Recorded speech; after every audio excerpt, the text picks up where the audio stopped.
Score achievers में आप सभी का स्वागत है। आज हम करने वाले हैं कक्षा 10 गणित के चैप्टर नंबर 6 त्रिभुज के उन सभी प्रश्नों को जो कि बोर्ड परीक्षा 2026 के लिए बहुत अधिक महत्वपूर्ण होने वाले हैं। इससे पहले चैप्टर नंबर 1 से लेकर के चैप्टर नंबर 5 तक जितने भी हमारे महत्वपूर्ण प्रश्न थे उन सभी प्रश्नों को हम अच्छे से कर चुके हैं। अगर आप लोगों ने वो वीडियोज अभी तक नहीं देखी है तो जा करके देख लेना, क्योंकि यहाँ से आप लोगों को 100% क्वेश्चन बोर्ड एग्जाम के अंदर देखने को मिलते हैं। चलिए फिर देरी न करते हुए शुरू करते हैं और बढ़ते हैं अपने पहले प्रश्न की ओर। प्रश्न नंबर 1 में हमको बताने हैं दो त्रिभुज एक दूसरे के समरूप कब होंगे। क्लियर। और ये वाला प्रश्न 2024 में भी आया हुआ है। चलिए देख लीजिए कैसे करना है इस वाले प्रश्न को। इस वाले प्रश्न में आप लोगों को याद रखना है दो त्रिभुज आप लोगों के एक दूसरे के समरूप तभी हो सकते हैं जब इनके संगत कोण कैसे हो, संगत कोण बराबर हो। साथ ही साथ इनकी जो संगत भुजाएं होगी वो कैसी होगी भाई, समानुपाती होगी। क्लियर। यानी ऑप्शन ए और ऑप्शन बी में जो बातें कही गई है ना बिल्कुल सही है। इसलिए जो ऑप्शन सी होगा हमारा, जो ऑप्शन सी होगा जिसके अंदर ए और बी दोनों दिए हुए हैं वो करेक्ट हो जाएगा। आई होप प्रश्न नंबर 1 समझ में आ गया होगा। अब बढ़ेंगे प्रश्न नंबर 2 की ओर। प्रश्न नंबर 2 में बोला गया है डीई समांतर बीसी, एडी बराबर 3 सेंटीमीटर, बीडी बराबर 4 सेंटीमीटर और डीई बराबर है 6 सेंटीमीटर के। तो हमको बीसी का मान बताना है, बीसी की माप हमको बतानी है। ये वाला प्रश्न 2025 में भी आया हुआ है। चलिए कर लेते हैं। इस वाले प्रश्न को करने के लिए मैं क्या करता हूँ, त्रिभुज ए बी सी ले लेता हूँ। तो यहाँ पर मैं लिख दूंगा त्रिभुज ए बी सी में, त्रिभुज ए बी सी में। और त्रिभुज ए बी सी के अंदर हमको क्या दे रखा है भाई, इसने त्रिभुज ए बी सी के अंदर हमको डीई ये वाली लाइन बीसी के समांतर दे रखी है। तो इसको भी मैं साइड में दिखा देता हूँ। तो यहाँ लिख देता हूँ मैं डीई समांतर है बीसी के। क्लियर। और अगर त्रिभुज ए बी सी के अंदर डीई समांतर है बीसी के तो ये वाला त्रिभुज, ध्यान से देखना भाई, ये वाला त्रिभुज इस बड़े वाले त्रिभुज के समरूप हो जाएगा। क्लियर। ये बात आप लोगों को याद रखनी है। किसी भी त्रिभुज के अंदर अगर कोई रेखा किसी भुजा के समांतर दे रखी है तो उस रेखा के कारण जो छोटे वाला त्रिभुज बनेगा वो बड़े वाले त्रिभुज के समरूप हो जाएगा। ठीक है ना। तो सीधे सीधे यहाँ पर लिख देंगे, इसलिए त्रिभुज ए डी ई छोटे वाला त्रिभुज समरूप होगा किसके भाई, त्रिभुज ए बी सी के। क्लियर। त्रिभुज ए बी सी के समरूप हो जाएगा। अगर दोनों त्रिभुज समरूप है तो संगत भुजाएं समानुपाती होगी, यानी एडी बटे ए बी। एडी बटे ए बी कर सकते हैं, लिख देता हूँ सबसे पहले मैं ये। तो एडी बटे हो जाएगा कितना भाई, ए बी। और ये बराबर किसके होगा, अब देखो ये दोनों भुजाएं भी तो संगत है ना, तो इन दोनों का अनुपात ले लो, यानी डीई डीई बटे आ जाएगा किसके भाई, बीसी के। है ना। एडी बटे ए बी बराबर होगा किसके, डीई बटे बीसी के। यहाँ तक क्लियर है। अब कुछ नहीं करना भाई, मान रख दो। एडी का मान कितना था, 3 सेंटीमीटर, तो यहाँ पर आ जाएगा 3। ए बी का मान कितना है हमारा, ए बी का मान कितना हो जाएगा, 3 और 4 7, 7 हो जाएगा, बटे में 7 आ जाएगा, बराबर डीई का मान कितना है 6 सेंटीमीटर, तो 6 आ गया। और हमको बीसी का मान निकालना था ना, तो इसलिए मैंने बीसी ऐसे ही रख दिया। अब ध्यान से देखना, अगर मैं बीसी को इधर लेकर के आ जाऊं तो इधर तो हो जाएगा बीसी बराबर 6, 7 जाएगा हमारा ये वाला मल्टीप्लाई में। क्लियर। और जो 3 है ये कहाँ जाएगा भाई, ये जाएगा डिवाइड में। क्लियर। कुछ ऐसा बन जाएगा। अब इसको हल कर लीजिए, 3 ही कम 3, 3 दूनी 6 और 7 दूनी कितना हो जाएगा 14। यानी बीसी का मान आ जाएगा हमारा कितना भाई, बीसी का मान आ जाएगा हमारा 14 सेंटीमीटर। कितना आएगा, 14 सेंटीमीटर। और यही हमारा उत्तर हो जाएगा। क्लियर है, यही हमारा उत्तर हो जाएगा। ऑप्शन में देख लीजिए, ऑप्शन सी के अंदर हमको 14 सेंटीमीटर दिया हुआ है, इसलिए ऑप्शन सी हमारा करेक्ट हो जाएगा। प्रश्न नंबर 2 यहीं पर समाप्त हो जाएगा। अब बढ़ेगा प्रश्न नंबर 3 की ओर। प्रश्न नंबर 3 में बोला गया है चित्र में डीई समांतर है बीसी के यदि एडी बराबर एक्स, डीबी बराबर एक्स माइनस 2, एई बराबर एक्स प्लस 2 और ईसी बराबर एक्स माइनस 1 हो तो एक्स का मान ज्ञात कीजिए। ये वाला प्रश्न 2019 और 2023 में भी आया हुआ है। चलिए कर लेते हैं भाई इस वाले प्रश्न को। इस वाले प्रश्न को हम सीधा सीधा करेंगे, ठीक है ना। सबसे पहले मैं क्या करता हूँ, जो चित्र हमको दे रखा है ना उसके अंदर सभी मान रख देता हूँ। एडी का मान कितना है, एक्स। यहाँ पर मैंने एडी का मान एक्स रख दिया। डीबी का मान है एक्स माइनस 2, एई का मान दे रखा है इसने एक्स प्लस 2 और ईसी का मान दे रखा है एक्स माइनस 1। सभी मान मैंने रख दिए। साथ ही साथ इसने डीई समांतर दे रखा है बीसी के, यानी ये वाली रेखा इस वाली भुजा के समांतर दे रखी है। अब आप लोगों को थेल्स प्रमेय का यहाँ पर यूज करना है। थेल्स प्रमेय क्या कहती है, थेल्स प्रमेय के अकॉर्डिंग किसी भी त्रिभुज के अंदर अगर किसी भी भुजा के समांतर कोई रेखा खींची जाए तो वह रेखा अन्य दोनों भुजाओं को समान अनुपात में विभाजित करती है। यानी ये वाली जो रेखा होगी ना डीई, है ना, अन्य दोनों भुजाओं को यानी ए बी को और ए सी को समान अनुपात में विभाजित करेगी। तो यहाँ पर आप लोगों का सीधा सीधा क्या हो जाएगा, यहाँ पर हो जाएगा ए डी बटे डी बी। ए डी बटे डी बी बराबर हो जाएगा किसके, ए ई बटे ई सी के। और ये जो कुछ भी मैंने लिखा है ये वाला, ये थेल्स प्रमेय के अकॉर्डिंग मैंने लिखा है ना। इस वाली रेखा ने क्या किया, अन्य दोनों भुजाओं को, इस वाली भुजा को और इस वाली भुजा को समान अनुपात में विभाजित कर दिया, यानी कि ये बटे ये बराबर ये बटे ये। क्लियर है? अब अगर इतना क्लियर है आप लोगों का, तो यहाँ पर मान रखना शुरू कर दो। ठीक है ना? मान रख देते हैं। ए डी का मान कितना था हमारा x, और डी बी का मान था हमारा x-2, बराबर हो जाएगा किसके भाई, ए ई का मान था हमारा x+2, और बटे में आ जाएगा हमारा ई सी का मान, ई सी का मान था हमारा x-1। इतना रख दिया। अब इसको हल करना है हमको। हल करने के लिए क्या करेंगे भाई, क्रॉस मल्टीप्लाई कर देंगे ऐसे करके। ठीक है ना? x की मल्टीप्लाई करनी है किसमें, x-1 में, बराबर में आ जाएगा x-2, जिसकी मल्टीप्लाई करनी है हमको x+2 में। ठीक है? अब इसको हल कर लेते हैं। x की मल्टीप्लाई x में करेंगे तो हो जाएगा x², उसके बाद x की मल्टीप्लाई करनी है -1 में, तो ये बनेगा माइनस का x, बराबर a minus B into A plus B वाला फॉर्मूला लग जाएगा यहाँ पर, आराम से लगा सकते हैं। तो ये हो जाएगा x² माइनस बी² यानी 2 का स्क्वायर। क्लियर? ये बन जाएगा। अब देखो x² से x² कैंसिल, तो माइनस x बराबर कितना आएगा, -2 का स्क्वायर कितना होता है, 4। क्लियर भाई? -2 का स्क्वायर हो जाएगा आप लोगों का 4। यहाँ पर देखो माइनस से माइनस कैंसिल, तो x का मान कितना आ जाएगा, 4 आ जाएगा। कितना आएगा, 4 आ जाएगा। और हमको इस वाले प्रश्न के अंदर x का मान ही तो निकालना था, इसलिए ये वाला जो होगा ना, ये हमारा उत्तर हो जाएगा। चलिए ऑप्शन में देख लीजिए। ऑप्शन डी के अंदर हमको 4 दिया हुआ है ना? ऑप्शन डी के अंदर हमको 4 दिया हुआ है, इसलिए ऑप्शन सी जो होगा ना हमारा, वो करेक्ट हो जाएगा। आई होप प्रश्न नंबर 3 भी समझ में आ गया होगा। अब बढ़ेगा प्रश्न नंबर 4 की ओर। प्रश्न नंबर 4 में बोला गया है, दिए गए चित्र में त्रिभुज एबीसी के आधार बीसी के समांतर रेखाखंड पीक्यू खींचा गया है। यदि पीक्यू अनुपात बीसी बराबर 1:3 हो तो एपी और पीबी का अनुपात क्या होगा, ये हमको बताना है। और ये वाला प्रश्न 2019, 22, 23 और 25 में भी आया हुआ है। चलिए कर लेते हैं।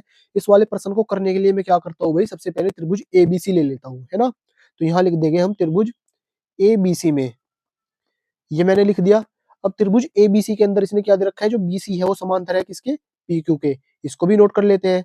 तो बीसी समांतर हो जाएगा किसके भाई, पीक्यू के।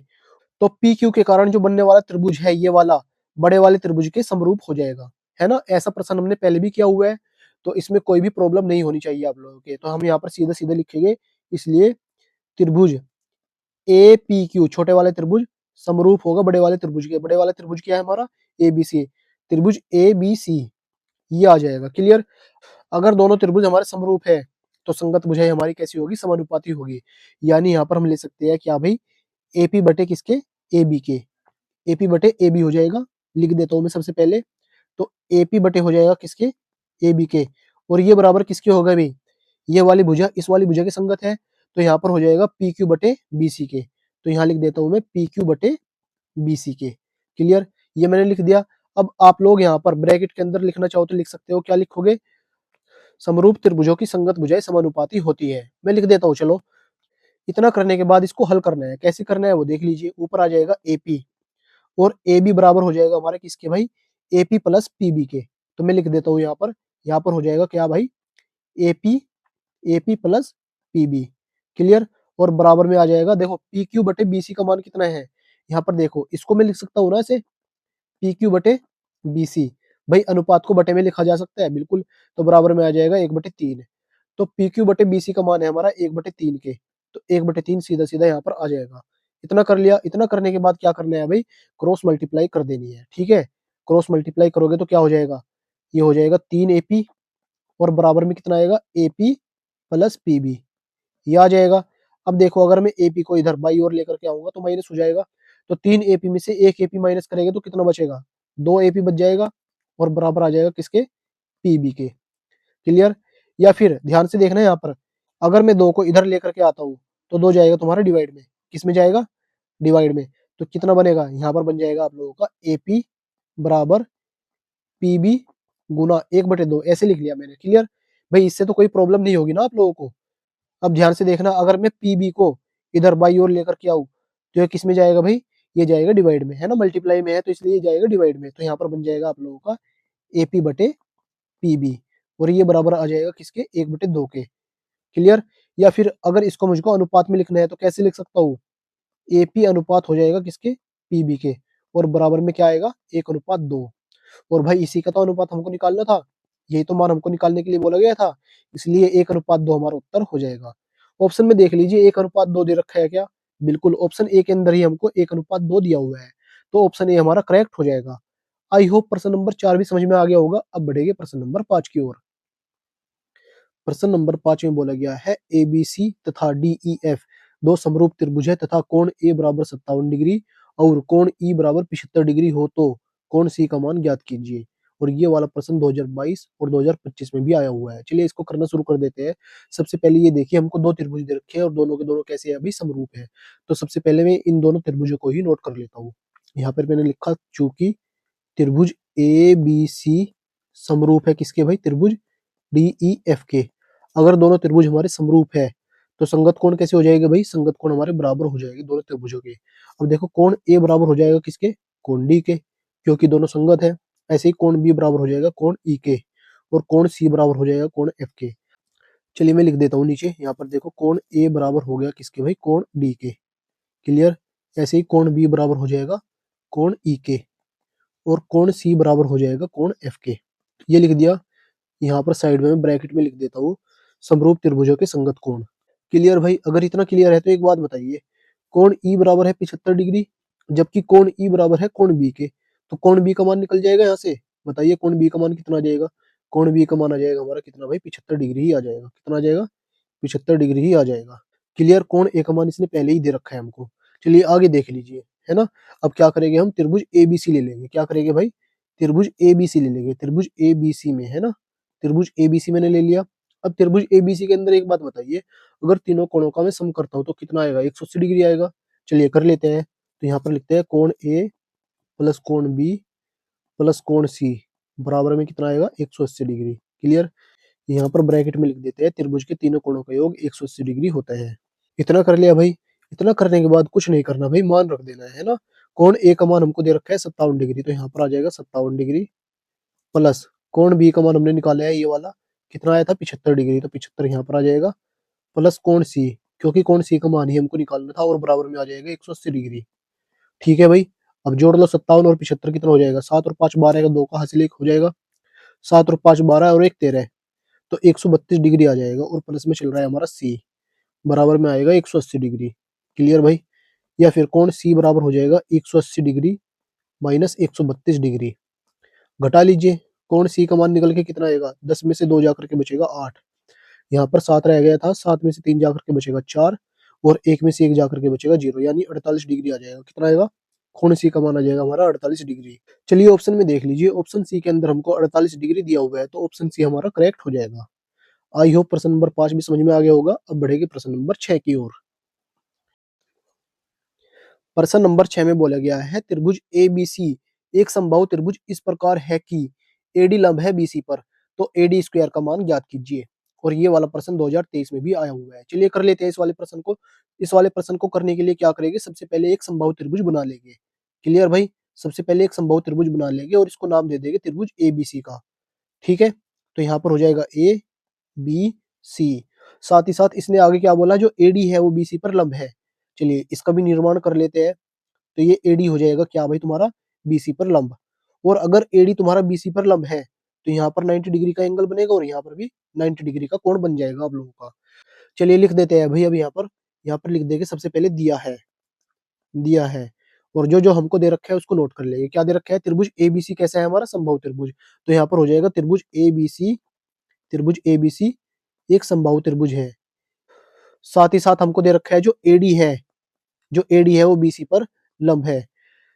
अब एक बात बताइए, अगर एडी बीसी पर लंब है तो ये वाला त्रिभुज और ये वाला त्रिभुज दोनों कैसे हो जाएंगे भाई, दोनों त्रिभुज आप लोगों के समकोण त्रिभुज हो जाएंगे, क्योंकि यहाँ पर भी 90 डिग्री का कोण बनेगा और यहाँ पर भी 90 डिग्री का कोण बनेगा। चलिए इन दोनों त्रिभुजों के बारे में लिख देते हैं। तब त्रिभुज एडीबी तथा त्रिभुज एडीसी समकोण त्रिभुज हो गए। इतना करने के बाद एक बात बताइए, जो एडी है वो बीसी पर लंब है, और त्रिभुज एबीसी हमारा कैसा है, समबाहु त्रिभुज है। क्लियर।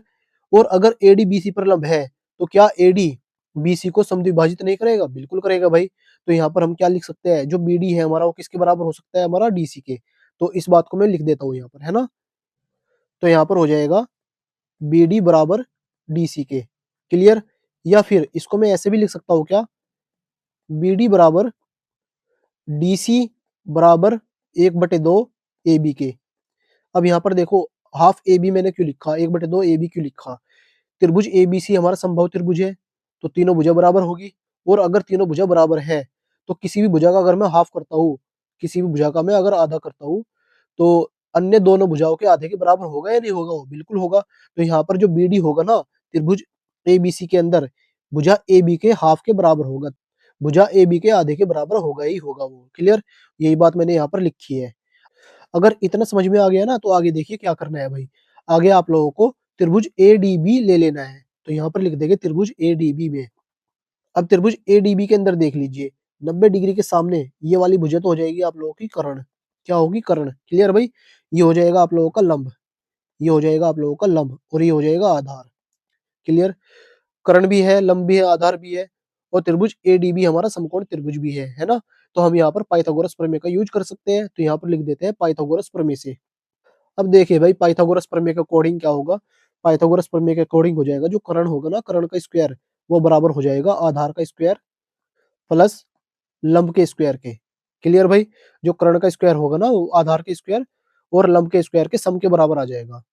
अब क्या करना है अभी? मान रख दीजिए, कर्ण स्क्वायर कितना हो जाएगा? ए बी का स्क्वायर, तो यहाँ पर लिख देंगे ए बी स्क्वायर बराबर आधार स्क्वायर बी डी स्क्वायर हो जाएगा प्लस लंब स्क्वायर ए डी स्क्वायर हो जाएगा। अब देखो ए बी स्क्वायर किसके बराबर आएगा भाई? सब कुछ हमारा जो उत्तर है ना, हमारा डी सी स्क्वायर में दे रखा है ना, तो डी सी स्क्वायर में इसको हमको बदलना है। तो यहाँ पर देखो सिर्फ ये वाला ले लेंगे हम, है ना? अब देखो ए बी का मान निकालना है, तो ए बी का मान कितना आएगा? ए बी का मान आ जाएगा 2 DC के बराबर। यही तो आएगा यहाँ से। तो ए बी की जगह हम कितना रख सकते हैं? 2 DC। तो ये हो जाएगा 2 DC का होल स्क्वायर। समझ में आई बात भाई? और बी डी स्क्वायर किसके बराबर आएगा? बी डी स्क्वायर बराबर आ जाएगा डी सी स्क्वायर के। किसके भाई? डी सी स्क्वायर के बराबर आ जाएगा प्लस ए डी स्क्वायर, ऐसा का ऐसे ही लिख लेंगे हम। अब 2 DC का स्क्वायर करेंगे तो कितना होगा? 4 DC स्क्वायर हो जाएगा बराबर D C square plus A D square. अब डी सी स्क्वायर को अगर मैं बाई ओर लेकर के जाऊंगा तो माइनस में जाएगा। 4 DC स्क्वायर में से 1 DC स्क्वायर माइनस करेंगे तो कितना बचेगा? 3 DC स्क्वायर बच जाएगा, और बराबर में चल रहा है हमारा कितना भाई? ए डी स्क्वायर। या फिर अगर मैं इसको पलट के लिखूंगा तो ए डी स्क्वायर बराबर आ जाएगा हमारा 3 DC स्क्वायर के। और हमको ए डी स्क्वायर का मान ही तो निकालना था इस वाले प्रश्न के अंदर, जो कि आ गया हमारा 3 DC स्क्वायर, और ये हमारा उत्तर हो जाएगा। चलिए ऑप्शन में देख लीजिए, ऑप्शन ए के अंदर हमको 3 DC स्क्वायर दिया हुआ है, इसलिए ऑप्शन ए हमारा करेक्ट हो जाएगा। प्रश्न नंबर 6 भी यहीं पर समाप्त हो जाएगा। अब बढ़ेगा प्रश्न नंबर 7 की ओर। प्रश्न नंबर 7 में बोला गया है, त्रिभुज एबीसी तथा त्रिभुज डीईएफ में ए बी बटे डी ई बराबर बी सी बटे एफ डी हो, तो वे दोनों त्रिभुज एक दूसरे के समरूप हो गए यदि कोण बी बराबर हो कोण ई के, कोण ए बराबर हो कोण डी के, कोण ए बराबर हो कोण एफ के, ऐसे ही कोण बी बराबर हो कोण डी के। ये हमको ऑप्शन दे रखे हैं, इन ऑप्शन में से कौन सा सही होगा ये हमको बताना है। चलिए कर लेते हैं। और ये वाला प्रश्न 2024 और 2025 में भी आया हुआ है। बड़ा आसान प्रश्न है, कैसे करना है वो देख लीजिए। सबसे पहले क्या करेंगे? सबसे पहले इन दोनों त्रिभुजों का निर्माण कर लेंगे। चलिए मैं कर देता हूँ आप लोगों के लिए। ये त्रिभुज हो गया एबीसी और ये हो गया डीईएफ। अब यहाँ पर आगे देखिए भाई, हमको क्या दे रखा है? संगत भुजाओं का अनुपात दिया हुआ है ये, है ना? चलिए भुजा ज्ञात कर लेते हैं। सबसे पहले भुजा देख लेते हैं, किस भुजा का अनुपात किस भुजा के साथ में दिया हुआ है। सबसे पहले यहाँ पर ए बी का अनुपात है डीई के, है ना? इसको आइडेंटिफाई कर लेते हैं। तो भुजा ए बी हो गई हमारी ये वाली, भुजा ए बी हो गई हमारी ये वाली, है ना?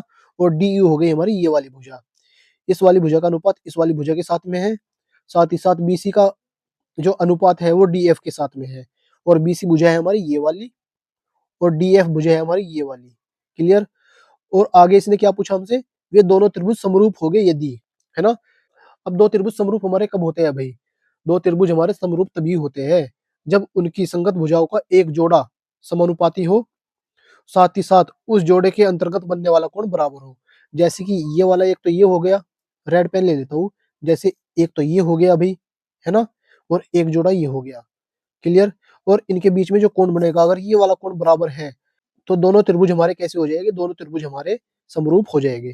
अगर ये वाला कोण बराबर नहीं है इस वाले कोण के, तो दोनों त्रिभुज हमारे समरूप नहीं हो सकते। इसका सीधा सीधा मतलब ये है कि कोण भी हमारा कोण डी के बराबर होना चाहिए, तभी दोनों त्रिभुज हमारे समरूप हो गए। चलिए ऑप्शन में देख लीजिए, कोण बी बराबर कोण डी भी दे रखा है कि इसने? बिल्कुल, ऑप्शन डी के अंदर इसने दे रखा है कोण बी बराबर कोण डी के, इसलिए ऑप्शन डी हमारा करेक्ट हो जाएगा। आई होप प्रश्न नंबर 7 भी समझ में आ गया होगा। अब बढ़ेगी प्रश्न नंबर 8 की ओर।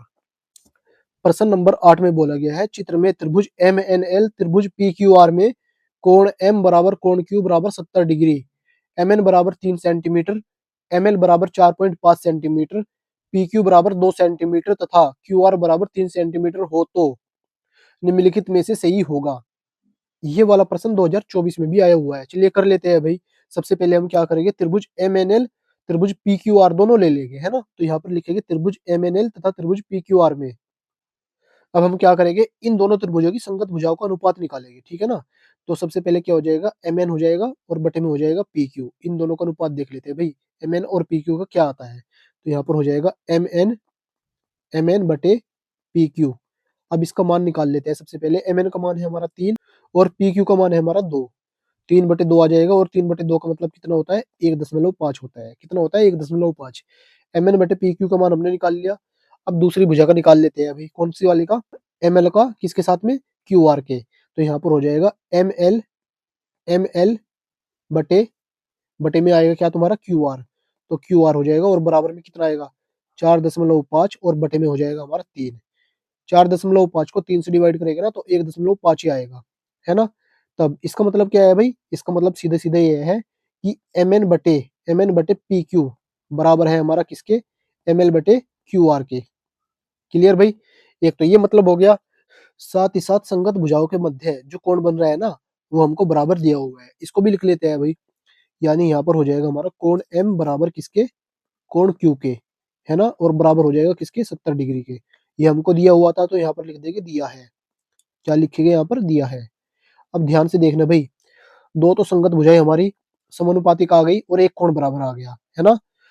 तो भुजा कोण भुजा नियम से क्या हो जाएगा, दोनों त्रिभुज हमारे समरूप हो जाएंगे, है ना। तो यहाँ पर लिखेंगे तब तब भुजा कोण भुजा नियम से, क्या लिख देंगे भाई, भुजा कोण भुजा नियम से।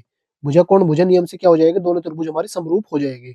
और कैसे समरूप हो गए वो देख लेना ध्यान से भाई, है ना। सबसे पहले हमने ये वाली भुजा ली थी, है ना, और उसके बाद ये वाली भुजा ली थी। पहले नंबर पे ये वाली और दूसरे नंबर पे ये वाली। इस वाले त्रिभुज में देखिए, सबसे पहले हमने ये वाली भुजा ली थी और उसके बाद ये वाली भुजा ली थी। तो ऐसे ही चलना है हमको। कैसे चलना है भाई, पहले वाली भुजा से दूसरे वाली भुजा की साइड को हमको चलना है। कैसे चलना है अभी, पहले वाली भुजा से दूसरे वाली भुजा की साइड को चलना है हमको। तो यहाँ पर क्या हो जाएगा आप लोगों का, यहाँ पर बन जाएगा आप लोगों का कितना भाई, यहाँ पर हो जाएगा आप लोगों का त्रिभुज एन एम एल, है ना। त्रिभुज एन एम एल इस प्रकार से ले लिया, ठीक है ना। और ये समरूप होगा किसके भाई, इस वाले में देखो, इसको लेना है इस तरीके से, है ना। पहले ये वाली भुजा और बाद में ये वाली भुजा। क्लियर, इस तरीके से लेना है। तो यहाँ पर हो जाएगा त्रिभुज पी क्यू आर के, त्रिभुज पी क्यू आर के, त्रिभुज पी क्यू आर हो जाएगा, ठीक है। और दोनों त्रिभुज हमारे कैसे हो जाएंगे, समरूप हो जाएंगे। यही तो हमको बताना था। चलिए ऑप्शन में देख लीजिए, त्रिभुज एन एम एल दे रखा है क्या, त्रिभुज एन एम एल ये रहा, है ना। पी क्यू आर नहीं, पी क्यू आर नहीं, ये वाला नहीं होगा, ये वाला भी नहीं होगा। अब ये देख लीजिए ऑप्शन सी, इसमें क्या दे रखा है इसने, त्रिभुज एन एम एल समरूप है त्रिभुज पी क्यू आर के। क्लियर। और ये तो हमारा उत्तर आया है भाई यहाँ पर। तो ऑप्शन सी हमारा करेक्ट हो जाएगा। ऑप्शन सी क्या हो जाएगा हमारा, करेक्ट हो जाएगा। आई होप प्रश्न नंबर 8 भी समझ में आ गया होगा। अब बढ़ेगी प्रश्न नंबर 9 की ओर। प्रश्न नंबर 9 में बोला गया है, चित्र में डीई समांतर बीसी है, भुजा एडी की लंबाई ज्ञात कीजिए। जबकि दिया गया है एई बराबर 2.7 सेंटीमीटर, बीडी बराबर 10.8 सेंटीमीटर तथा सीई बराबर 8.1 सेंटीमीटर। और ये वाला प्रश्न जो है ना हमारा 2020, 22, 23 और 24 में भी आया हुआ है। चलिए इसको कर लेते हैं अभी। सबसे पहले करने से पहले हम क्या करेंगे, सबसे पहले जो मान हमको दे रखा है उसको नोट कर लेंगे। तो यहाँ पर लिखेंगे सबसे पहले दिया है ना। ये मैंने लिख दिया, दिया है। अब जो जो मान हमको दे रखे हैं उसको नोट करना है। क्या दे रखा है अभी, सबसे पहले इसने डीई समांतर दे रखा है बीसी के। तो यहाँ पर हो जाएगा डीई समांतर बीसी के, यही तो दे रखा है हमको। और साथ ही साथ हमको ये वाली, है ना, ये वाली माप दे रखी है। इन सभी मापों को भी नोट कर लेंगे। क्या क्या दे रखा है, एई बराबर दे रखा है हमको 2.7 सेंटीमीटर के, है ना। और बीडी बराबर दे रखा है हमको कितना भाई, 10.8 सेंटीमीटर के। और सीई बराबर है 8.1 सेंटीमीटर के। कितना भाई, 8.1 सेंटीमीटर के। और हमको जो मान ज्ञात करना है वो किसका है, हमको मान ज्ञात करना है एडी का, है ना। चलिए करना शुरू कर देते हैं इस वाले प्रश्न को। कैसे करेंगे, सबसे पहले त्रिभुज एबीसी ले लेंगे। तो यहाँ पर लिख देंगे त्रिभुज एबीसी में, त्रिभुज ए बी सी में मैंने क्या किया भाई, त्रिभुज एबीसी ले लिया। और त्रिभुज एबीसी के अंदर हमको क्या दे रखा है, डीई समांतर दे रखा है बीसी के। तो इसको भी नोट कर लेंगे एक बार, डीई समांतर बीसी के, है ना। और ये हमको दिया है तो यहाँ पर लिख देंगे दिया है। क्या लिखेंगे यहाँ पर, दिया है। ये कर लिया भाई। इतना करने के बाद एक बात बताइए, अब आप लोग एक बात बताइए, अगर डीई तुम्हारी बीसी के समांतर है तो डीई जिन दोनों भुजाओं को प्रतिच्छेद कर रही है, क्या वे समानुपातिक होगी? बिल्कुल होगी भाई, है ना। थेल्स प्रमेय तो यही कहती है। तो एडी बटे डीबी बराबर हो जाएगा किसके? एई बटे ईसी के, है ना। थेल्स प्रमेय से ये हो जाएगा।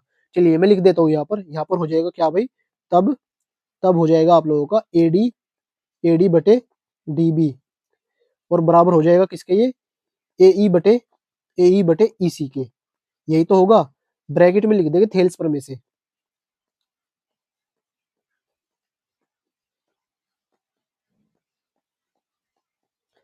इतना कर लिया भाई। इतना करने के बाद क्या करना है? कुछ नहीं करना भाई, मान रखना है खाली, है ना। एडी का मान तो हमको ज्ञात करना था, तो एडी तो ऐसे ही आ जाएगा तुम्हारा।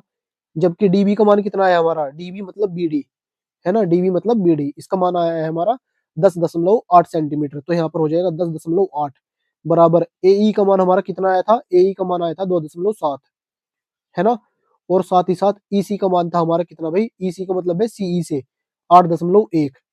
सभी मान मैंने रख दिए। चलिए एडी का मान निकाल लेते हैं अब। तो एडी बराबर हो जाएगा क्या भाई?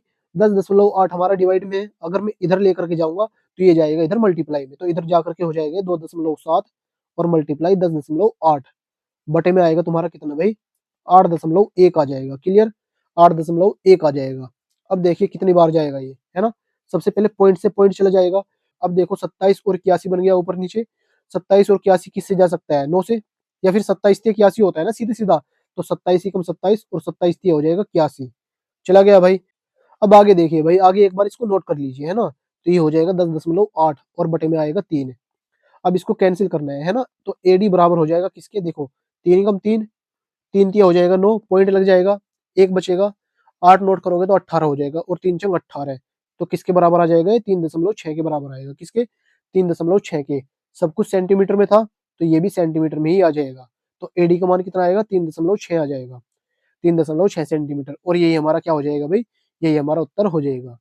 आई होप प्रश्न नंबर 9 भी समझ में आ गया होगा। अब बढ़ेगी प्रश्न नंबर 10 की ओर।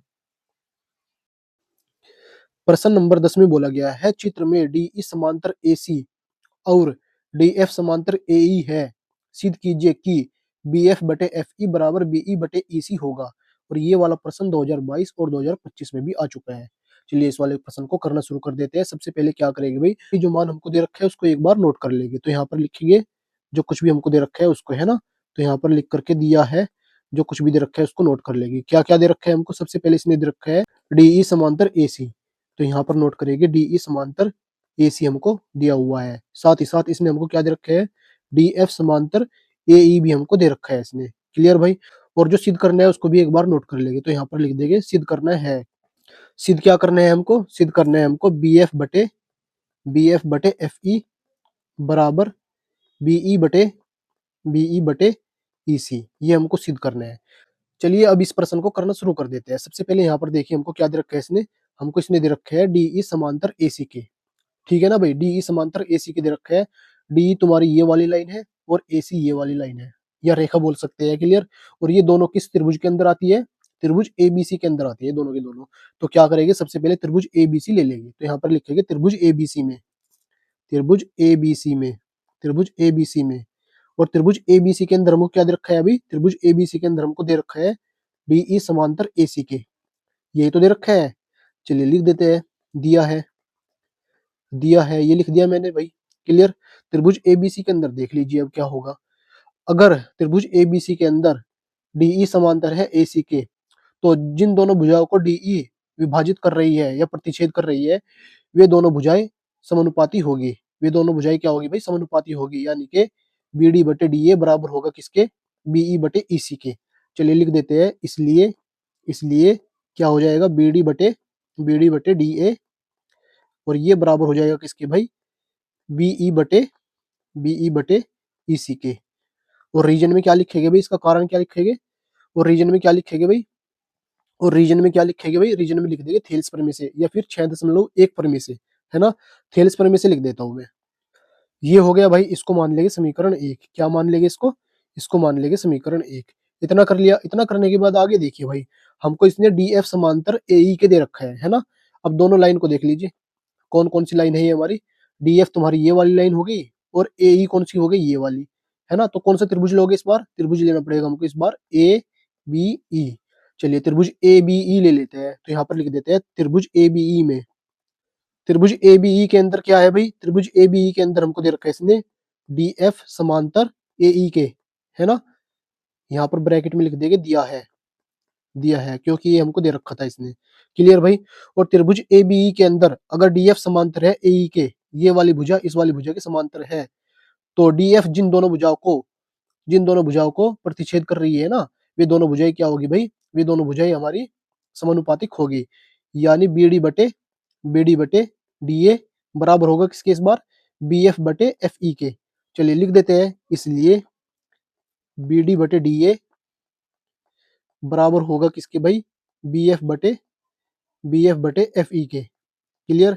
बी एफ बटे एफ ई के, और रीजन सेम ही आ जाएगा थेल्स प्रमेय से, और इसको मान लेंगे हम समीकरण 2। अब क्या करोगे भाई, समीकरण 1 और समीकरण 2 हमारे पास आ गई, कुछ नहीं करना, समीकरण 1 और समीकरण 2 की तुलना कर देनी है, ठीक है ना। तो यहाँ पर लिख देते हैं समीकरण 1 व समीकरण 2 से। अब देखिए भाई, समीकरण 1 और समीकरण 2 से क्या हो जाएगा, ध्यान से देखना, बी डी बटे डी ए का मान ये दे रखा है हमको, और ऐसे ही समीकरण 2 के अंदर भी बी डी बटे डी ए का मान ये दे रखा है, दोनों मान आपस में बराबर हो जाएंगे। तो क्या बनेगा यहाँ पर बन जाएगा आप लोगों का बी ई बटे ई सी, और ये बराबर आ जाएगा किसके भाई, बी एफ बटे एफ ई के। क्लियर। इसके बराबर आ जाएगा, या इसको पलट के लिख सकते हैं ना, इसको लिख सकते हैं बी एफ बटे एफ ई बराबर बी ई बटे ई सी के, और यही हमको सिद्ध करना था, है ना। तो यहाँ पर लिख देंगे हेंस प्रूव्ड। वैसे हम यहाँ पर इति सिद्धतम भी लिख सकते हैं, है ना, आप लोगों की मर्जी है। इसी के साथ प्रश्न नंबर 10 भी समाप्त हो जाएगा। अब बढ़ेगा प्रश्न नंबर 11 की ओर। प्रश्न नंबर 11 में बोला है, चित्र में पी एस बटे एस क्यू बराबर पी टी बटे टी आर है, तथा कोण पी एस टी बराबर कोण पी आर क्यू है। सिद्ध कीजिए कि त्रिभुज पी क्यू आर एक समद्विबाहु त्रिभुज है। ये हमको सिद्ध करने हैं। चलिए इस वाले प्रश्न को करना शुरू कर देते हैं, और इस वाले प्रश्न में चित्र हमको पहले ही दे रखा है ना। और ये वाला प्रश्न जो है ना, एनसीईआरटी से ले रखा है हमने, और 2022 में भी आ चुका है। चलिए इसको करना शुरू कर देते हैं। सबसे पहले जो मान हमको दे रखे हैं ना, उसको एक बार नोट कर लेंगे। क्लियर भाई। जो कुछ भी मान हमको दे रखा है उसको एक बार नोट कर लेंगे। हमको क्या क्या दे रखा है अभी इसने, सबसे पहले हमको दे रखा है इसने पी एस बटे एस क्यू, और ये बराबर दे रखा है इसने पी टी बटे टी आर के। क्लियर। साथ ही साथ हमको एक कोण भी बराबर दे रखा है, कौन सा, कोण पी एस टी बराबर दे रखा है इसने किसके, कोण पी आर क्यू के। ठीक है भाई। और जो सिद्ध करना है हमको उसको भी नोट करना है एक बार, है ना। जो सिद्ध करना है हमको उसको भी एक बार नोट करना है। तो यहाँ पर लिखेंगे सिद्ध करना है, क्या सिद्ध करना है भाई हमको, त्रिभुज पी क्यू आर एक समद्विबाहु त्रिभुज है। त्रिभुज पी क्यू आर एक समद्विबाहु त्रिभुज है। चलिए इस वाले प्रश्न को करना शुरू कर देते हैं। करने के लिए क्या करूंगा मैं, सबसे पहले त्रिभुज पी क्यू आर ले लूंगा। कौन सा भाई, त्रिभुज पी क्यू आर, इस वाले त्रिभुज को मैं ले लेता हूँ, ठीक है ना। तो यहाँ पर लिख देता हूँ मैं त्रिभुज पी क्यू आर में, त्रिभुज पी क्यू आर के अंदर ही हमको क्या दे रखा है अभी, पी एस बटे एस क्यू बराबर पी टी बटे टी आर दे रखा है। देखो यहाँ पर ध्यान से, पी एस बटे एस क्यू बराबर दे रखा है किसके, पी टी बटे टी आर के। इसको लिख देते हैं नीचे, यानी दे रखा है हमको क्या इसमें, पी एस बटे एस क्यू बराबर पी टी बटे टी आर के। क्लियर भाई।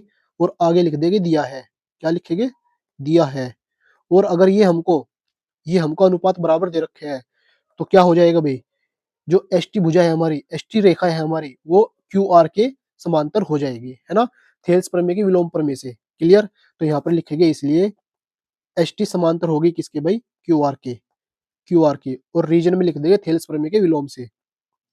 अब एक बात बताइए भाई, अगर एस टी तुम्हारी क्यू आर के समांतर है, एस टी तुम्हारी क्यू आर के समांतर है, और पी क्यू त्रियक भुजा का काम कर रही है, तो संगत कोण कैसे हो गए, संगत कोण बराबर हो गए या नहीं। कक्षा 9 में पढ़ा था ना, जब दो रेखाएं हमारी समांतर होती है और एक तीसरी रेखा इसको प्रतिच्छेद करके जाती है ना, तो इसके कारण जो संगत कोण बनते हैं वो हमारे क्या होते हैं भाई, वे हमारे बराबर होते हैं। कक्षा 9 में ये तो पढ़ा था हमने, समझ में आई कुछ बात, कक्षा 9 में ये तो पढ़ा था।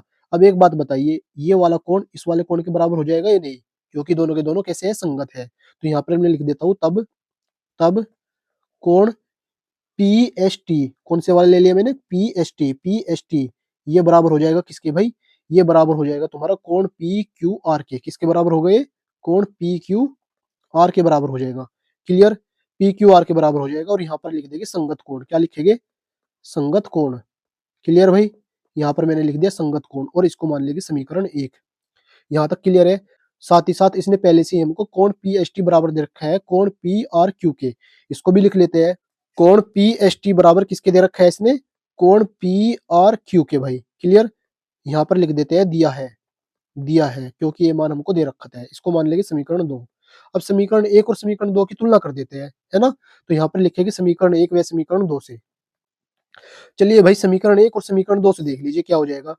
पीएसटी का मान ये रहा, कोण पीएसटी का मान ये रहा, है ना। तो दोनों मान आपस में बराबर हो जाएंगे, यानी कोण पी क्यू आर बराबर हो जाएगा किसके भाई, कोण पी आर क्यू के।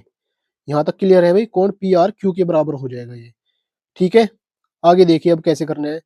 अब एक बात बताइए, त्रिभुज पी क्यू आर के अंदर, त्रिभुज पी क्यू आर के अंदर ये वाला कोण इस वाले कोण के बराबर आ गया। कोण पी क्यू आर बराबर आ गया किसके, कोण पी आर क्यू के, है ना। तो विपरीत भुजाएं कैसी हो जाएगी, बराबर हो जाएगी। भाई किसी भी त्रिभुज के अंदर अगर विपरीत भुजाएं बराबर है तो विपरीत कोण कैसे होते हैं, बराबर होते हैं, है ना। ऐसे ही अगर विपरीत कोण बराबर है तो विपरीत भुजाएं बराबर हो जाएगी। तो यहाँ पर लिखेंगे इसलिए, इसलिए पी क्यू बराबर हो जाएगा किसके भाई, पी क्यू बराबर हो जाएगा किसके, पी आर के। और रीजन में लिख देंगे हम, क्या लिखेंगे रीजन में, समान कोणों की विपरीत भुजाएं। ये बराबर आ गई। अब एक बात बताइए, किसी भी त्रिभुज के अंदर अगर दो भुजाएं हमारी बराबर है तो त्रिभुज कैसे हो जाता है, त्रिभुज समद्विबाहु हो जाता है ना हमारा। तो यहाँ पर लिखेंगे अतः, अतः त्रिभुज, त्रिभुज पी क्यू आर, त्रिभुज पी क्यू आर एक समद्विबाहु त्रिभुज होगा। और यही हमको क्या करना था भाई, यही हमको सिद्ध करना था। तो यहाँ पर लिख देंगे हेंस प्रूव्ड। इसी के साथ ये वाला प्रश्न भी सिद्ध हो जाएगा। अब बढ़ेंगे प्रश्न नंबर 12 की ओर। प्रश्न नंबर 12 में बोला गया है, चित्र में यदि LM समांतर CB और LN समांतर CD हो तो सिद्ध कीजिए कि AM बटे AB बराबर AN बटे AD है। क्लियर भाई। और ये वाला प्रश्न NCERT से ले रखा है और 2024 में भी आया हुआ है। सबसे पहले जो कुछ हमको दे रखा है उसको नोट कर लेते हैं, जैसे हम करते आए हैं, है ना।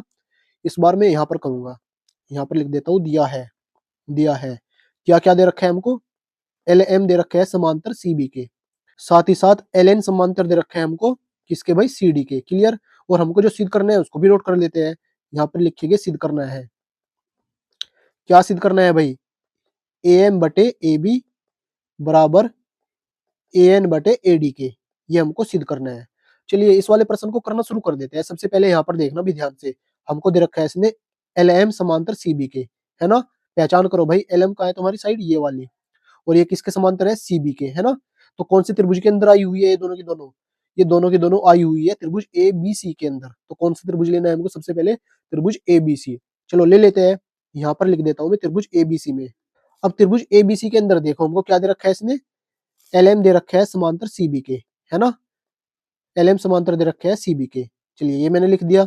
अब आगे देखिए भाई, अगर त्रिभुज ABC के अंदर LM समांतर है, LM समांतर है CB के, तो ये छोटे वाला त्रिभुज और ये बड़े वाला त्रिभुज दोनों के दोनों कैसे हो जाएंगे, समरूप हो जाएंगे। ऐसे ही तो करते आए हैं। तो यहाँ पर लिखेंगे इसलिए, इसलिए त्रिभुज AML समरूप होगा त्रिभुज किसके भाई, ABC के, त्रिभुज ABC के। क्लियर भाई। त्रिभुज ABC के ये समरूप हो जाएगा। यहाँ तक क्लियर है। अगर दोनों त्रिभुज हमारे समरूप है, ये छोटे वाला और बड़े वाला, तो इनकी संगत भुजाएं कैसी होगी भाई, संगत भुजाएं इनकी समानुपाती हो जाएगी। यहाँ तक तो क्लियर है ना, संगत भुजाएं कैसी हो जाएगी, समानुपाती। यानी कि हम कर सकते हैं छोटे त्रिभुज की भुजा AM और बड़े त्रिभुज की भुजा AB, इन दोनों का अनुपात बराबर होगा किसके भाई, छोटे त्रिभुज की भुजा AL और बड़े त्रिभुज की भुजा AC के। क्लियर।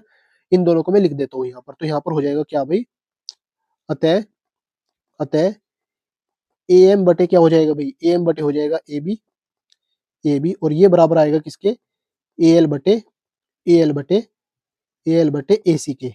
क्लियर भाई। और रीजन में क्या लिखेंगे, रीजन में लिख देंगे समरूप त्रिभुजों की संगत भुजाएं, और इसको मान लेंगे समीकरण 1। क्या मानेंगे इसको, समीकरण 1 मान लेंगे। क्लियर भाई, इतना क्लियर है। आगे देखिए भाई, आगे कैसे करेंगे।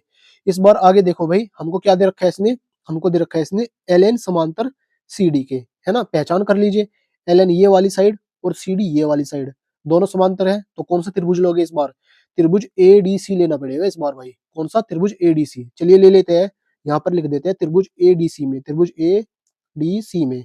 और त्रिभुज ADC के अंदर हमको क्या दे रखा है इसने, इसने दे रखा है हमको LN समांतर किसके, CD के।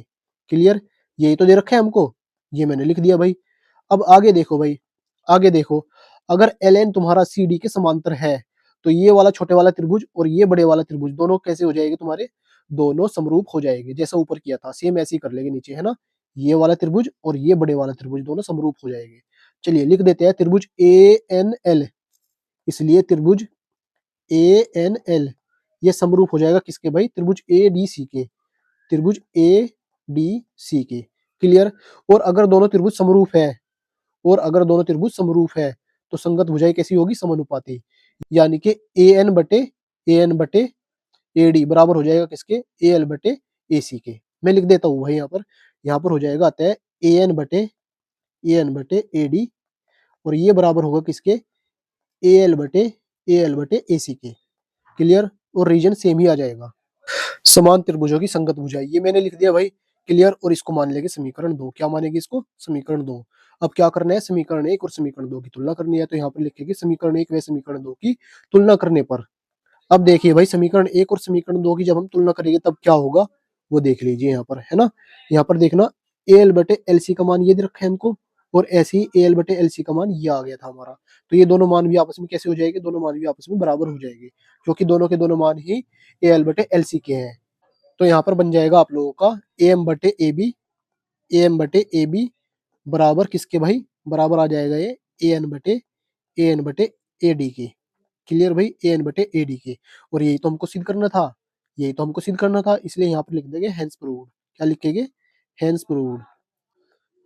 या फिर इति सिद्धतम भी लिख सकते हैं, इससे कोई भी प्रॉब्लम नहीं होगी। आई होप प्रश्न नंबर 12 भी समझ में आ गया होगा आप लोगों को। अब बढ़ेंगे प्रश्न नंबर 13 की ओर।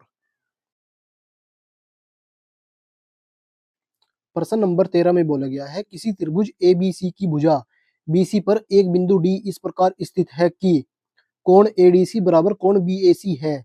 दर्शाइए कि सी ए स्क्वायर बराबर C B into C D है। ये वाला प्रश्न एनसीईआरटी से ले रखा है, जबकि 2019, 24 और 2025 में भी आया हुआ है।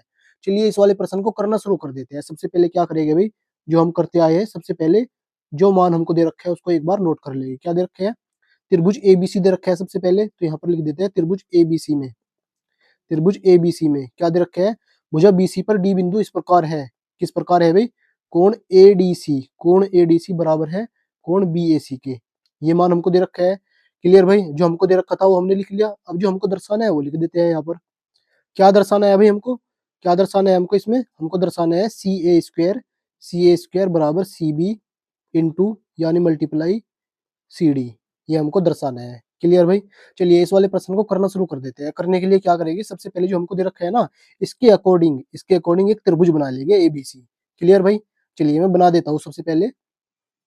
अब यहाँ पर देखो मैंने त्रिभुज एबीसी ले लिया, और किस प्रकार लिया मैंने कि कोण एडीसी ये वाला कोण बराबर हो कोण बीएसी के। क्लियर भाई, जो जो इसने दिया था उसी के अकॉर्डिंग मैंने ये त्रिभुज बना लिया। इतना करने के बाद क्या करेंगे, जो हमने रचना की है ना इसके बारे में हमको लिखना भी तो है, तो यहाँ पर लिख देते हैं सबसे पहले रचना, है ना। अब इसको करना शुरू कर देते हैं यहाँ से।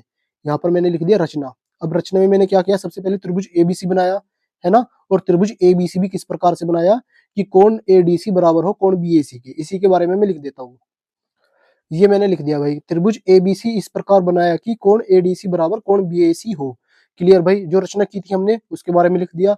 अब करना शुरू कर देते हैं। इस वाले प्रश्न को करने के लिए क्या करना पड़ेगा, हमको दो त्रिभुज लेने पड़ेंगे। कौन कौन से भाई, त्रिभुज एडीसी, कौन से वाला, त्रिभुज एडीसी। मैं निशान लगा देता हूँ। त्रिभुज एडीसी इस वाले त्रिभुज को लेना पड़ेगा हमको, और दूसरा बीएसी, है ना। बीएसी यानी कि ये बड़े वाला त्रिभुज हमको लेना पड़ेगा। क्लियर।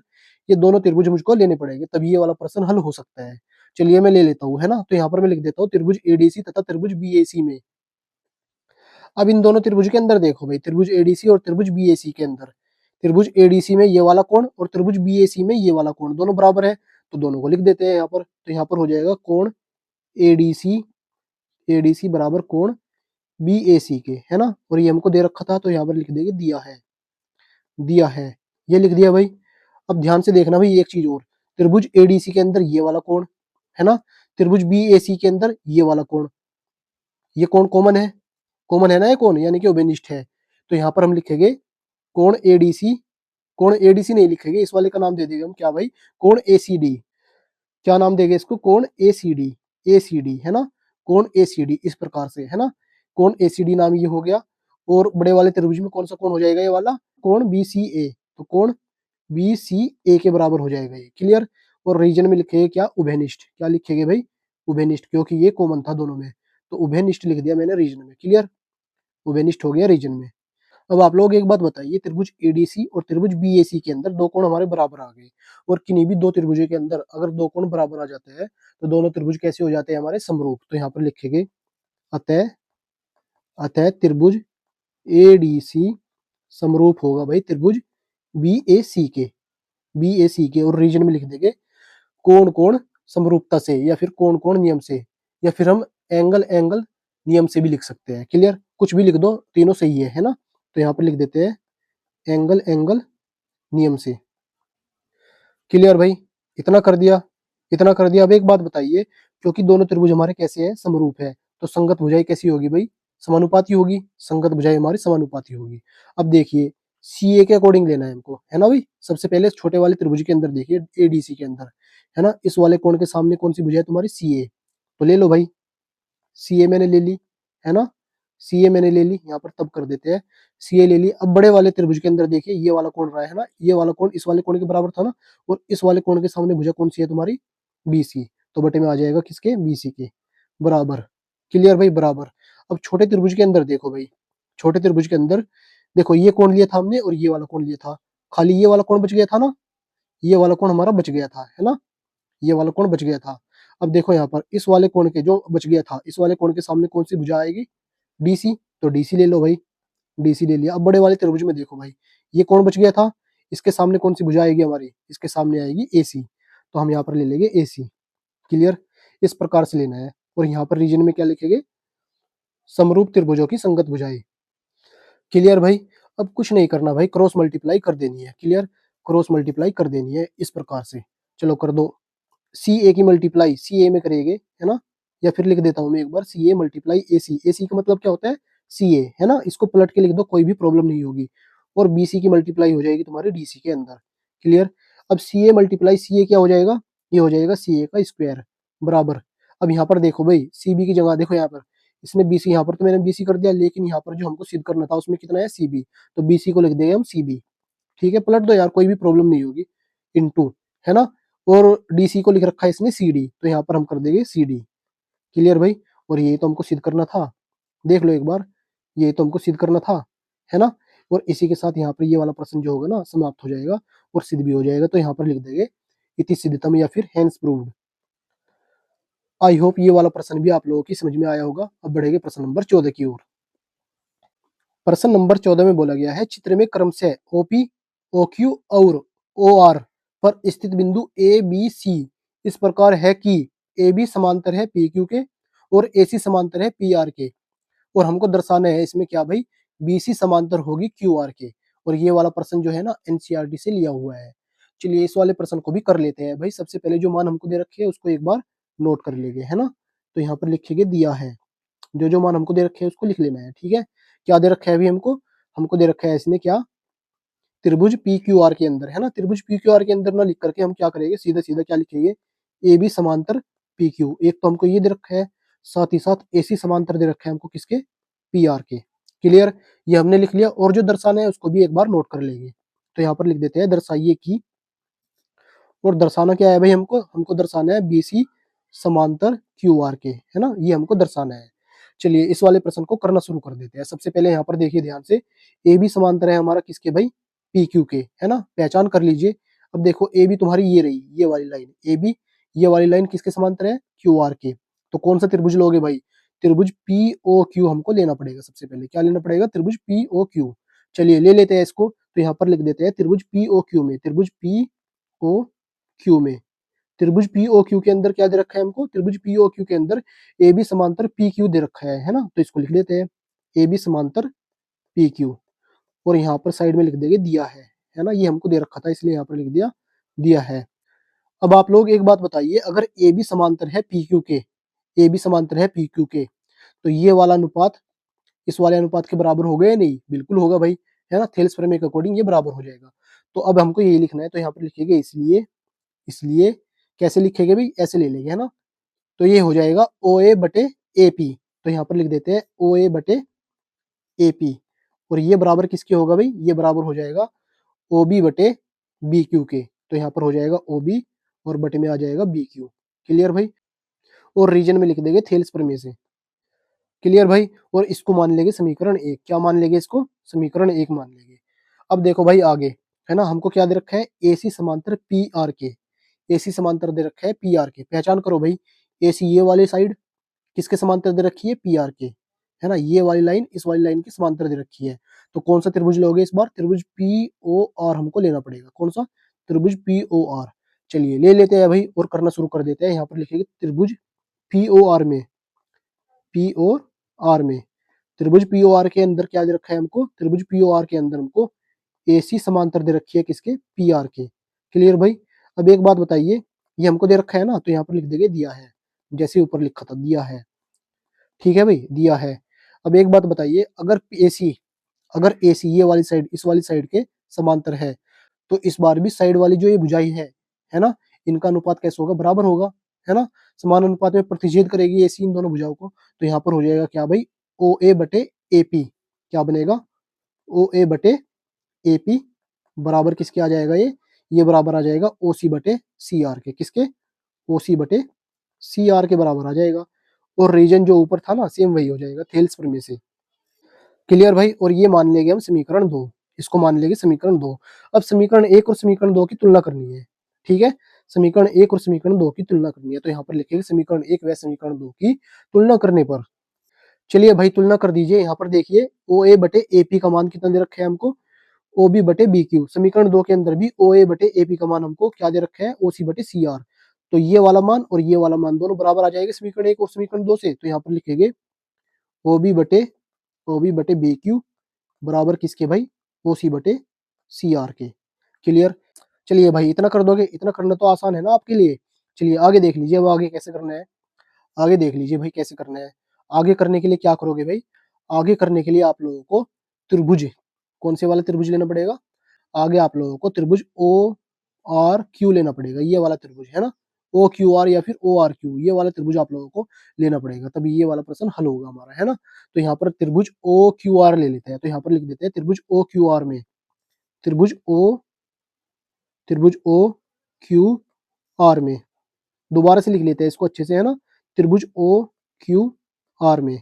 अब त्रिभुज ओ क्यू आर के अंदर हमको क्या दे रखा है इसने? त्रिभुज ओ क्यू आर के अंदर, इस वाले त्रिभुज के अंदर देखो भाई, इस वाले त्रिभुज के अंदर ओ क्यू आर के अंदर ओ बी बटे बी क्यू, ओ बी बटे बी क्यू बराबर दे रखा है इसने किसके? ओ सी बटे सी आर के। अभी तो निकाला हमने ये वाला, देखो यहाँ पर, है ना, ओ बी बटे बी क्यू बराबर ओ सी बटे सी आर। और ये किस त्रिभुज के अंदर है? ये त्रिभुज ओ क्यू आर के अंदर ही तो है। तो इसको लिख देते हैं। तो यहाँ पर लिखेंगे ओ बी बटे बी क्यू, ओ बी बटे बी क्यू बराबर किसके? ओ सी बटे सी आर के। और अगर और अगर दोनों भुजाओं का अनुपात हमारा एक ही आया हुआ है बीसी के कारण, है ना, अगर दोनों भुजाओं का अनुपात एक ही आया हुआ है बीसी के कारण, तो जो बीसी है ना हमारी रेखा, वो क्यू आर भुजा के समांतर हो जाएगी, है ना। ये होती है हमारी थेल्स प्रमेय की विलोम प्रमेय। तो यहाँ पर लिखेंगे अतः अतः बीसी समांतर होगी किसके भाई? बीसी समांतर हो जाएगी हमारी क्यू आर के। क्लियर। और रीजन में क्या लिख देंगे? थेल्स प्रमेय के विलोम से। क्लियर भाई, ये मैंने लिख दिया। और यही तो हमको सिद्ध करना था। हमको सिद्ध करने के लिए क्या बोला था इसने? हमको सिद्ध करने के लिए बोला गया था बीसी समांतर क्यू आर, और ये हमने सिद्ध कर दिया भाई। तो यहाँ पर लिख देंगे हैंस प्रूव्ड या फिर इति सिद्धतम। चलिए मैं लिख देता हूँ। और इसी के साथ प्रश्न नंबर 14 भी यहीं पर समाप्त हो जाएगा। आई होप प्रश्न नंबर 14 भी समझ में आया होगा। अब बढ़ेंगे प्रश्न नंबर 15 की ओर, जो कि हमारा अंतिम प्रश्न होगा। प्रश्न नंबर 15 में बोला गया है, प्रश्न नंबर 15 में बोला गया है, सिद्ध कीजिए यदि किसी त्रिभुज की एक भुजा के समांतर अन्य दो भुजाओं को भिन्न भिन्न बिंदुओं पर प्रतिच्छेद करने के लिए एक रेखा खींची जाए, तो ये अन्य दो भुजाएं एक ही अनुपात में विभाजित हो जाती है। क्लियर। ये वाला प्रश्न एनसीईआरटी से लिया गया है, जबकि 2022, 24 और 25 में आया हुआ है। इस वाले प्रश्न के अंदर हमको क्या करना है? अभी जो थेल्स प्रमेय होती है उसको सिद्ध करके बताना है। ये तो पूछा गया है इस वाले प्रश्न में। चलिए कर लेते हैं भाई। इस प्रश्न को करने के लिए क्या करेंगे? जैसे इसने बोला है ना, क्या बोला अभी इसने? यदि किसी त्रिभुज की एक भुजा के समांतर अन्य दो भुजाओं को भिन्न भिन्न बिंदुओं पर प्रतिच्छेद करने के लिए एक रेखा खींची जाए, तो कुछ इस प्रकार से हम क्या करेंगे? एक चित्र बना लेंगे जैसा इसने बोला। तो यहाँ पर सबसे पहले मैं आप लोगों के लिए चित्र बना लेता हूँ। जैसा इसने बोला था, एक त्रिभुज बना लिया मैंने, त्रिभुज एबीसी, और किसी भुजा के समांतर एक रेखा यानी डीई भी मैंने ड्रॉ कर दी यहाँ पर। क्लियर। जैसा इसने बोला था ऐसा करके मैंने चित्र बना लिया। अब क्या करना है, सबसे पहले यहाँ पर लिख देते हैं अभी जो जो इसने दे रखा था ना उसके बारे में यहाँ पर लिखेंगे। तो यहाँ पर लिखेंगे सबसे पहले दिया है, क्या दे रखा है भाई हमको, हमको दे रखा है इसने त्रिभुज एबीसी, है ना। त्रिभुज एबीसी में ऐसे करके लिख देना, कोई दिक्कत नहीं है। त्रिभुज एबीसी के अंदर हमको क्या दे रखा है इसने, हमको दे रखा है इसने डीई समांतर किसके, डीई समांतर बीसी। क्लियर भाई, इतना कर दिया। इतना करने के बाद क्या करेंगे, जो हमको सिद्ध करना है ना उसके बारे में लिख देंगे यहाँ पर। क्या सिद्ध करना है भाई, हमको सिद्ध करना है क्या, ये अन्य दो भुजाएं एक ही अनुपात में विभाजित हो जाती है ना। डी के कारण, इस रेखा के कारण क्या होगा, ये दोनों भुजाएं ए बी और ए सी एक ही अनुपात में विभाजित हो जाती है, एक ही अनुपात में विभाजित हो जाती है। इसका क्या मतलब है, इसका मतलब सीधे सीधे ये है ए डी बटे डी बी बराबर होगा किसके, ए ई बटे ई सी के। क्लियर, चलिए लिख देते हैं यहाँ पर। तो हमको सिद्ध करना है भाई ए डी बटे डी बी, ए डी बटे डी बी बराबर ए ई बटे ई सी, ये हमको सिद्ध करना है। चलिए भाई कर दिया। अब उसके बाद इसको करना शुरू कर देते हैं। इस वाले प्रश्न को करने के लिए ना हमको कुछ रचना भी इस वाले प्रश्न के अंदर करनी पड़ेगी। तो सबसे पहले मैंने यहाँ पर रचना लिख दिया है, ठीक है ना। अब जो रचना करनी है वो देख लीजिए। सबसे पहले क्या करेंगे, डी से ए ई पर एक लंब डाल देंगे। क्लियर, ये हमको रचना करनी ही करनी है, इनके बिना ये वाला प्रश्न नहीं होगा भाई। चलिए एक लंब डाल दिया। ऐसे ही क्या करेंगे भाई, ई से भी ए डी पर एक लंब डाल देंगे। तो यहाँ पर ऐसे करके मैंने एक लंब डाल दिया यहाँ पर भी, है ना। उसके बाद क्या करना है, बी को ई से और डी को सी से मिलाना है। चलिए मिला दीजिए, ये बी से ई मिल गया और यहाँ पर डी से सी मिल गया।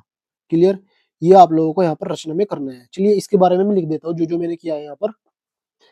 ये मैंने लिख दिया भाई, क्या लिखा मैंने, बीई तथा सी डी को मिलाया और ई एम, है ना, ये वाला ई एम लंब डाला एडी पर, और डी एन ये वाला लंब डाला ए ई पर। ठीक है, जो मैंने किया था वो सब कुछ मैंने लिख दिया यहाँ पर। अगर इतना समझ में आ गया, देखिए क्या करना है अभी हमको यहाँ पर क्षेत्रफल निकालना है ना, क्षेत्रफल का अनुपात निकालना है। कौन कौन से क्षेत्रफल का, वो ध्यान से देख लेना भाई। त्रिभुज एडीई के क्षेत्रफल का अनुपात किसके साथ में निकालना है भाई, त्रिभुज डीबीई के क्षेत्रफल के साथ में इसका अनुपात निकालना है। क्लियर, तो मैं यहाँ पर लिख देता हूँ त्रिभुज एबीई का क्षेत्रफल बटे त्रिभुज डीबीई का क्षेत्रफल। क्लियर भाई, लिख देता हूँ मैं यहाँ पर। यहाँ तक कोई प्रॉब्लम भाई, यहाँ तक कोई प्रॉब्लम नहीं होनी चाहिए। चलिए क्षेत्रफल निकाल लेते हैं। सबसे पहले क्या करते हैं, त्रिभुज एडीई का क्षेत्रफल निकालेंगे। अब देखो किसी भी त्रिभुज का क्षेत्रफल निकालने के लिए हमारे पास फॉर्मूला क्या है, 1/2 आधार गुना ऊंचाई, है ना, यही तो फॉर्मूला है।